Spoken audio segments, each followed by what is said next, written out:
Let's see. We got a white shirt. What's this? Another white shirt. Another white shirt.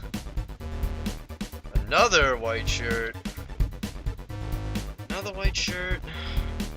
You mean to tell me I do not have one hockey jersey? God damn it. Well, looks like this is gonna have to do.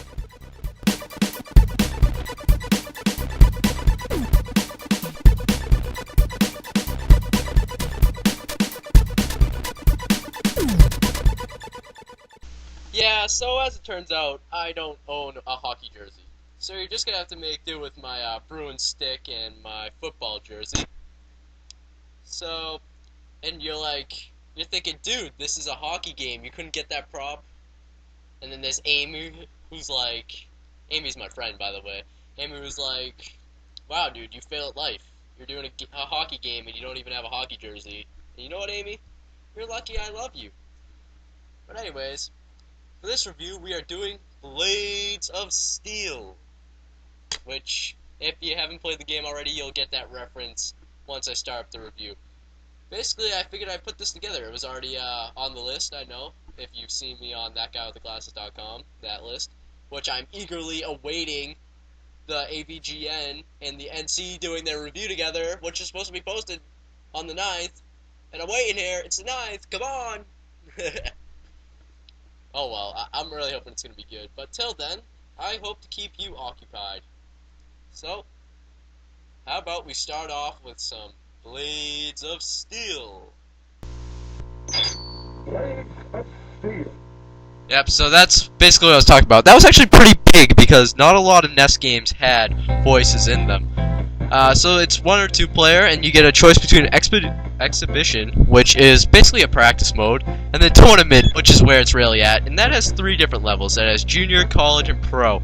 Now just think of that as easy, normal, and hard. Easiest being Junior, hard being Pro. Alright, now after that you get to choose your team. I'm gonna choose the Boston Bruins. Or, okay. Apparently the teams were named by places instead of... Okay. Moving on, I'm just gonna choose Los Angeles here. And then, you go into a tournament mode, which is just like any other game that has tournament in it. And would you dig this badass music? This is... If this game made a CD track, I would have bought it. Because it just has the greatest music ever. Just listen.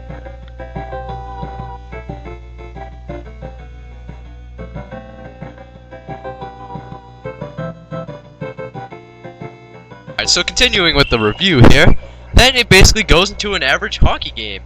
And there's that voice again. Actually, big thing. That was a big thing back then. And it's, like I said, just a basic hockey game. Shoot and score, and then you celebrate. And look at how pissed off that goalie is. Haha. Fuck you, guy. And then the other team's already over there. They're like, oh, we suck. We're just gonna go and wait. And then basically, just back and forth, back and forth. And you're probably wondering, what made this game special then? What was so good about it? It couldn't have been the music alone, even though you gotta admit the music is pretty badass. But there's one thing this hockey game had that some just didn't. And that was the fighting. The fighting system was awesome. Throw off your gloves, you got a power bar for each. When you hit them, the life goes down. And whoever gets socked out first falls to their ass and you get the puck. And the referee drags them away. So now they got one less player. You wanna go?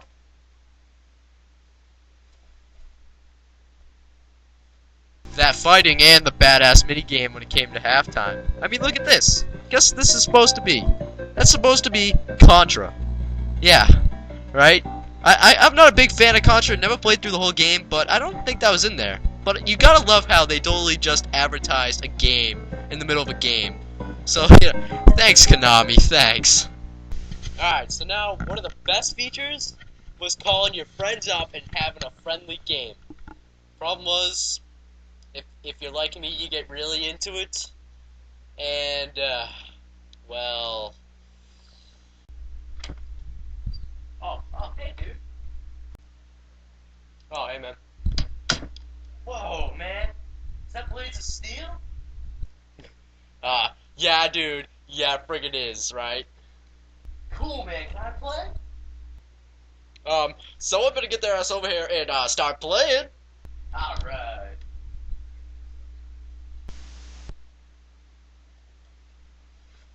Ah, ah. Alright, let's do this, man. You're so going down right now. Oh, yeah? Okay, dude. How do you like this?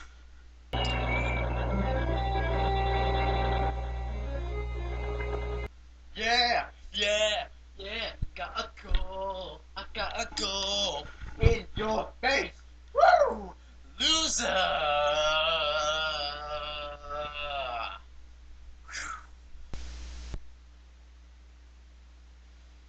Dude, chill out. It's just a game. Yeah, a game you're losing at.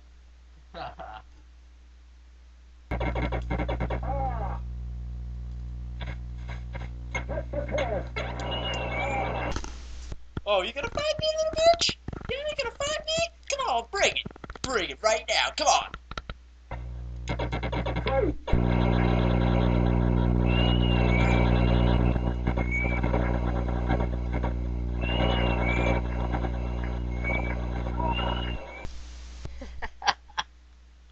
Oh, man, you suck. You son of a bitch.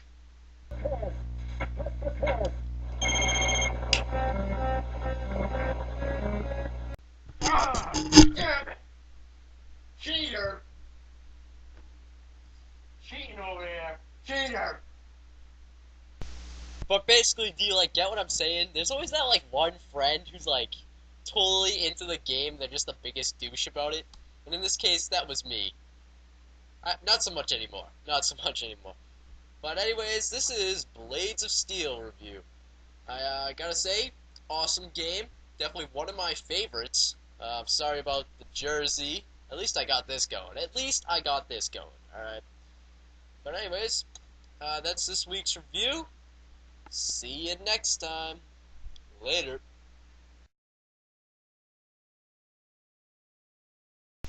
Yes, there's more. Welcome to another edition of Ask the Jester, where I get answer your questions for you. Why do you review games that not many have heard of? Wouldn't you rather do popular games and get more reviews? Let's see, why do I do games nobody's really heard of? Well, you see, there's a lot of reviewers out there. There's a lot of old Nintendo reviewers out there. Most of them are doing the generic Zeldas or Marios, and it's like, yeah, we all know about those. So I like to give you people like more of an insight on there's other games out there that are good. And then, of course, there are games that are bad. But for the most part, I like to play good games, so I don't review too many bad games. I have a NES and would like to play some of these games on mine instead of using emulators. Where do you find your games? Where do I find these old games? You know what? Mostly flea markets, but when you're looking for old games, definitely be careful. Make sure they work, because I went to the flea market recently, and I got a game that didn't work, and I can't return it now. So you definitely got to be aware of those. Thank you for getting rid of that shitty theme song. That wasn't a question, but you're welcome that I changed that theme song. I've been trying to. I was gonna save it for like a season 2. Like I was gonna do a season 2 thing, which I might still do after this list of games. But you know, I had to get rid of that theme song. It wasn't even the music. It was just me singing. It was just terrible singing. That's why for a while it was just like the tune. But then we decided, you know what? Let's make a whole new tune.